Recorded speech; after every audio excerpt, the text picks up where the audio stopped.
So I'm Caleb. I'm a member here at the Hope Collective. Um, I started coming here. I came in for community service, just got in a little trouble at school and had to do some community service, get those out of the way. And I was just in a really dark place at the time. I found out like a few months before that my brother had gotten cancer and he was fighting that, and he's younger than me, only 16 at the time. And so it really messed me up. And I was just in a really bad place, going down a really bad path, just hanging on to all the things that weren't right and just searching to find something. But I was just searching in all the wrong places for that something.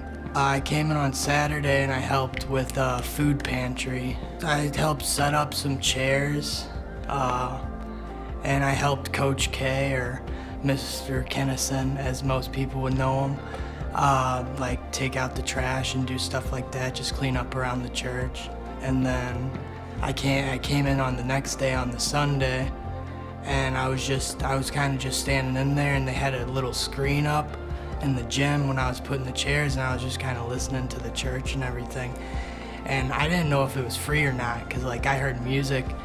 So I asked Natalie if it was free, and she was like, yeah, you can go ahead and go in there for free.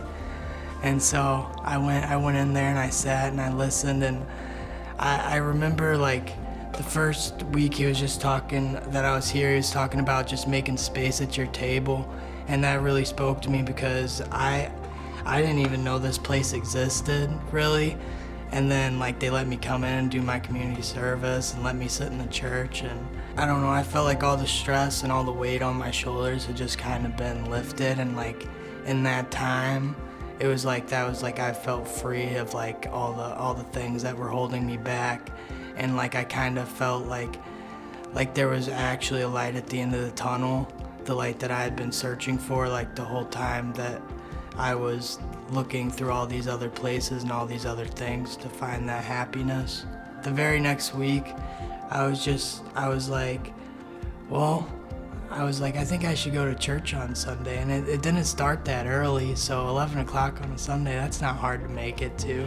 Like it was still on like that table, like the whole table topic. And the thing that the table kind of did to me is like I was really good at shutting people out.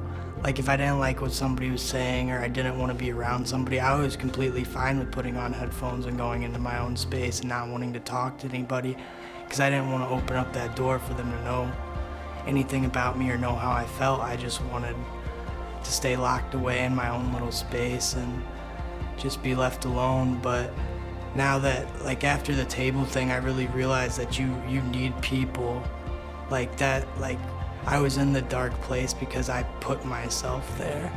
And I started to realize that when I heard about the table thing, is I put myself in my own head a lot, and I put myself in the corner to where I was unhappy because I wouldn't allow myself to be happy, because I didn't think I deserved to be happy.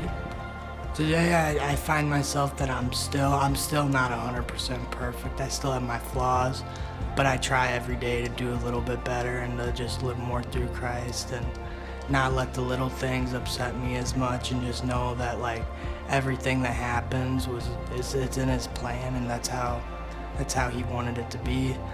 And I just have to look at things more in that way and not let them get to me and upset me as much, and just follow what the Bible says and listen to it.